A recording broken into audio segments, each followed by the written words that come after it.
Friends, ఈరోజు అయితే మధ్యాహ్నం భోజనం బదులు ఇదిగోండి కొర్రలు అయితే ముందు కడిగి పెట్టుకున్నాము. ఇదిగోండి ఒక గిద్ద మందం కడిగి పెట్టాను. కొర్రలు తిందామని.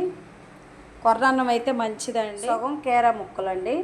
ఇవి ముక్కలన్నీ వేసుకొని చక్కగా ఈ రైస్లో ఇంకా కర్రీ ఏం పెట్టుకొని తినవసరం లేదు. ఉంటే సాంబారు మనకి ఇష్టమైతే, లేదా పెరుగు మన ఇష్టం. అది పచ్చిమిర్చి కూడా వేసుకుంటున్నాము, ఎందుకంటే ఇంక ఇది కారం, ఇంకా ఏవి అవసరం లేదు.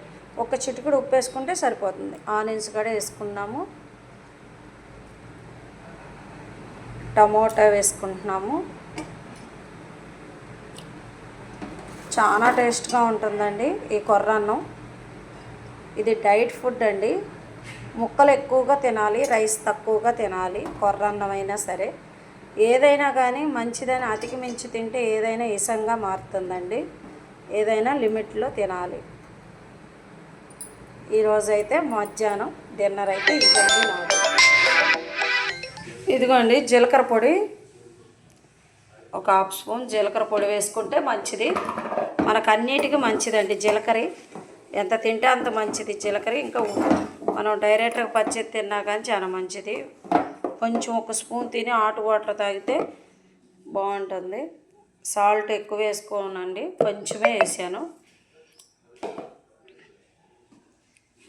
ఇదైతే నా డిన్నర్ అయిపోయింది.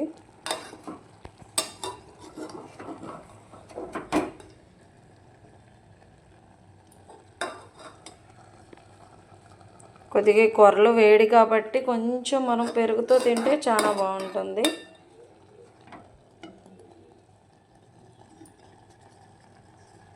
గిత్త కొర్రలు తీసుకుంటే ఇంత రైస్ అయిందండి.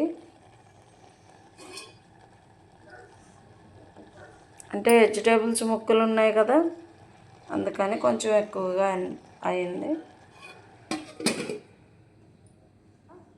మనం అది మునగాకు పొడి ముందుగా మనం గ్రైండ్ చేసి పెట్టుకున్నాం కదా, జీలకర్ర, ఎల్లుల్లిపాయలు చక్కగా చూడండి కొంచెం మన అన్నీ వేసుకొని చూడండి ఎంత బాగుందో. మునగాకు కారపొడి అండి ఇది. మినపప్పు కూడా వేసుకోవాలి. చక్కగా ఇది చూడండి మంచి సువాసన వస్తుంది. ఇదిగోండి కొర్ర అన్నంలోకి మునగాకు కారపొడి ఫ్రెష్గా ఇప్పుడే చేశాను. మంచి సువాసన వస్తుందండి. ఇంకా తింటే ఉంటుంది.